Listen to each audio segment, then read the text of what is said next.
దానికి సపోర్ట్ చేయడానికి విచ్చేసిన ఎమ్మెల్యే గారిని ఇప్పుడు మాట్లాడవలసిందిగా రిక్వెస్ట్ చేస్తున్నాము. శ్రీ కేవి రమణారెడ్డి గారి మాటలు ఇప్పుడు విందాము. Sir please.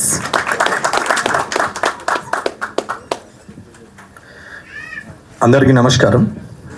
ఈ ఫీల్డ్కు నేను మొదటిసారి రావడం నాకు కొత్తగా. నేను వస్తుంటే కూడా కొంచెం న్యూ ఫీల్డ్ కాబట్టి ఎవరెవరు ఉంటారు ఏంది అసలు ఏంటి అనేది కూడా నాకు తెలియదు. మామూలుగా నేను సినిమా ప్రియుడిని. ఒక 4 నెలల వరకు కింది వరకు కూడా ప్రతి ఫ్రైడేని ఎంజాయ్ చేసేవాడిని. ఫ్రైడే టు సాటర్డే వరకు సినిమాలన్నీ కంప్లీట్ చేసేవాడిని. 3 రిలీజ్ కానీ 4 రిలీజ్ కానీ అన్నీ చూసేవాడిని కంప్లీట్. సో ఆగస్టు నుంచి కంప్లీట్గా షెడ్యూల్ చేంజ్ అయిపోయింది. సో ఆ 100 డేస్ ప్రోగ్రామ్తో సినిమాలకు దూరమై ఇప్పటికీ 6 నెలలు అవుతున్నది. సినిమాలు ఓటీటీలో కూడా నేను కంపల్సరీ చూస్తాను. అది last cinema election voting last canvassing last day 28 అవుతాయి. 29 నాడు ఓటీటీలో నాగేశ్వరరావు సినిమాని అంటే రవితేజ గారిది, అట్లాగే బాలకృష్ణ గారి సినిమాని చూస్తూ ఇంట్లోనే కూర్చున్నాం. 30th రోజు పోలింగ్. ఇది నేను అన్ని టీవీలలో కూడా చెప్పాను. సో మొదటి నుంచి సినిమాలు అంటే చాలా ఇష్టం. అత్యంత తక్కువ ఖర్చుతోని ఎక్కువ సంతోషపడేది సినిమా. మిగతా అన్ని వ్యసనాలే కానీ సినిమా మాత్రం వ్యసనం కాదు. సో మిగతా అలవాట్లు ఏమున్నా అది తన ఆస్తుల్ని కరిగిస్తుంది, కానీ ఈ సినిమా మాత్రము పెట్టిన 150 రూపాయల్లో 100 కోట్ల సంతోషం అనుభవించవచ్చు. సో ఆ 2.5 గంటలు అన్నీ మర్చిపోవచ్చు. ఇలాగే సత్యం గారి లాగా, ప్రభాస్ శ్రీనివాస్ లాగా వీళ్ళలాగా కామెడీ చేస్తుంటే అది చూస్తూ జ్ఞాపకం చేసుకుంటూ బాగా సినిమాలు చూడొచ్చు. నేను సత్యం గారి పొలిమేర సినిమా కూడా చూశాను. 1, 2 చూడలేకపోయాం, టైం లేదు. సో ప్రభాస్ శ్రీనివాస్ గారిది చాలా కామెడీ సీన్స్ చూసాం. బ్రహ్మానంద గారు నుంచి మొదలు పెడితే అంటే సుత్తివేలు వీరభద్రరావు గారి నుంచి మొదలు పెడితే ఇప్పటి కమెడియన్స్ వరకు కూడా అందరి కూడా నోటెడే. ముఖ్యంగా హాస్య నటులలో రాజేంద్ర ప్రసాద్ గారు చాలా ఇష్టం. ఆయనతో మొన్న రీసెంట్గా ఒక కళాభారతి ప్రోగ్రాంలో కలవడం జరిగింది. సినిమా యాక్టర్లతో కలవడం ఇది 2వసారి. ఇది నేను లాంచింగ్ ప్రోగ్రామ్కి సాయిరామ్ శంకర్ అంటే నేను ఆ క్రౌడ్లో ఆయనను గుర్తుపట్టలేదు. మామూలుగా అందరితో ఉన్నాడు. నేను వెళ్ళిపోయి నేను పల్స్ పోలియో ప్రోగ్రామ్ ఉంది, కలెక్టర్ వెయిట్ చేస్తున్నారు, బాగుండదు, నేను మళ్ళీ హాఫ్ అన్ అవర్లో బ్యాక్ వస్తానని అందరికి చెప్పి వెళ్ళిపోయాము. మళ్ళీ వచ్చిన తర్వాత మర్చిపోయాను, అసలు వీళ్ళని రమ్మన్నది కూడా ఐడియా లేదు. ఎందుకంటే ఇది నాకు సంబంధించిన ఫీల్డ్ కాదు, టచ్ కూడా లేదు. సో మళ్ళీ పరిచయం చేసుకున్నప్పుడు ముఖం చూశాను. అరే మీరు అని అంటే ఇట్లా అంటే అప్పుడు 143 బంపర్ ఆఫర్ నేను మీ సినిమాలు చూశానని చెప్పాను. తర్వాత ఆయన ఎందుకు పిలుస్తున్నారు అని అడిగితే చెప్పారు ఇట్లా అని. సరే కామారెడ్డి అని ఉంది అని అంటే అప్పుడు సరే కామారెడ్డి చూపించారు, బాగుంది, సరే వస్తానన్నాను. అంటే ఆయన పిలిస్తే వచ్చిండని ఆయన అనుకుంటుండు, ఎప్పుడు పిలుస్తాడో నేను వస్తాను నేను అనుకున్నాను. ఎందుకంటే ఇది ఇంట్రెస్టింగ్ ఫీల్డ్. వాస్తవంగా నేను ప్రేమ ఖైదీ మన మాలాశ్రీ గారు అండ్ హరీష్ గారు దాని ఏమంటారు సెలక్షన్స్ కోసం నేను కూడా అటెండ్ అయ్యాను, ఆడిషన్స్. నేను అప్పుడు కాంట్రాక్ట్ చేసేవాడిని. ఆడిషన్స్కి వచ్చాము. తర్వాత ఫైనల్ ఆడిషన్స్కి మిస్ అయిపోయాం, రాలేదు. అది బిజినెస్ మీద ఇంట్రెస్ట్ నాటే వెళ్ళిపోయాము. ఫీల్డ్లోకి రావాలనే ఇంట్రెస్ట్ చాలా ఉండేది, చిన్నప్పటి నుంచి అలాగే పెరిగాం. పొలిటికల్ ఇంట్రెస్ట్ 2000లో స్టార్ట్ అయింది. సో తర్వాత రాజశేఖర రెడ్డి గారి ద్వారా ప్రయాణం చేస్తూ అలా పబ్లిక్లో అంటే మనం ఉన్నప్పుడు ఎవరైనా మనకు పవర్ ఉన్నప్పుడు కానీ డబ్బు ఉన్నప్పుడు కానీ మనము పబ్లిక్లో సెలబ్రిటీగా ఉన్నప్పుడు కానీ మనము అందరూ ఐడెంటిఫై చేసేటప్పుడు ప్రతి ఒక్కరూ మనకు రెస్పెక్ట్ ఇస్తారు.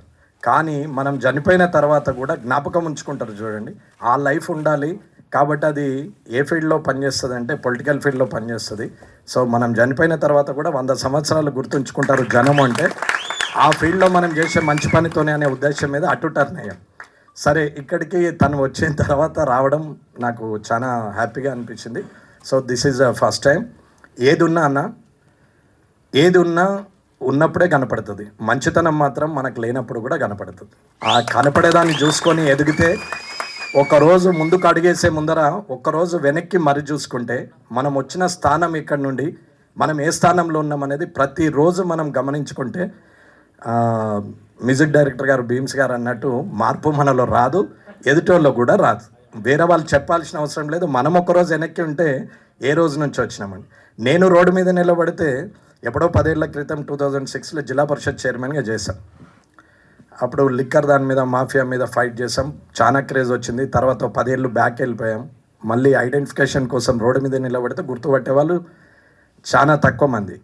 కానీ తిరిగి మళ్ళీ ఇవాళ నేను వెళ్తూ ఉంటే ఇక్కడనే కాదన్నా, నేను ఎక్కడికి వెళ్ళిన ఆల్ ఓవర్ ఇండియాలో ఇప్పటి వరకు, ఆఖరికి నార్త్ ఈస్టర్న్ స్టేట్స్ వాళ్ళు కూడా వచ్చి ఫోటో దిగారు బికాజ్ ఆఫ్ పంచే.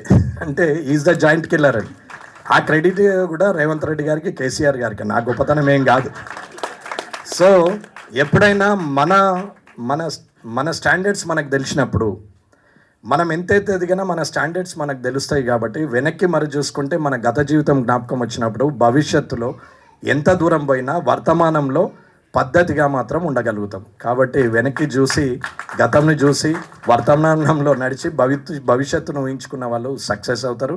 ఏది పర్మనెంట్ కాదు, ఏది కూడా శాశ్వతం కాదు.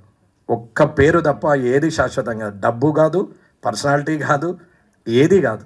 ఒక్క పేరు తప్ప, మంచితనం తప్ప ఏది కూడా ఫర్ ఎవర్ ఉండదు. కాబట్టి ఈ సినిమా సక్సెస్ కావాలని కోరుకుంటున్నాను.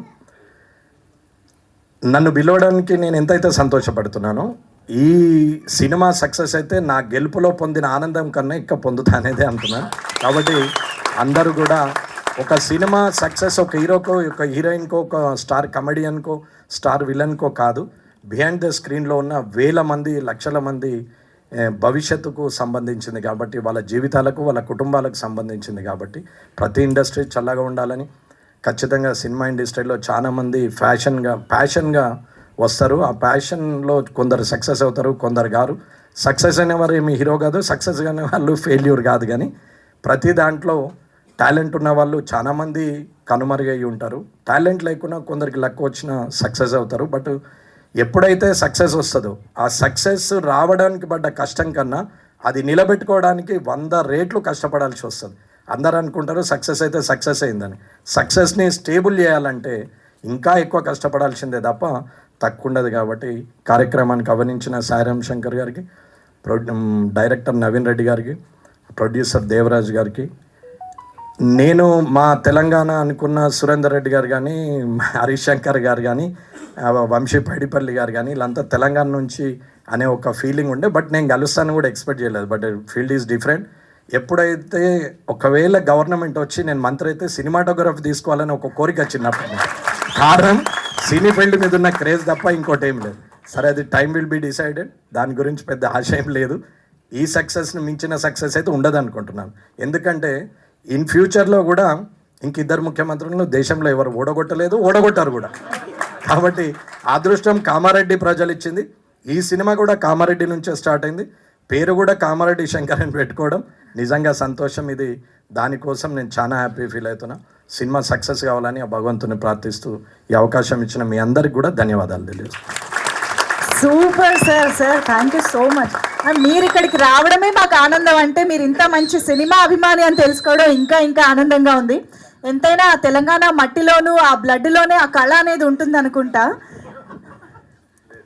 Yes, thank you so much sir, మనస్ఫూర్తిగా మరొకసారి. అండ్ ఇంకా హరీష్ శంకర్ గారి ఎనర్జెటిక్ స్పీచ్.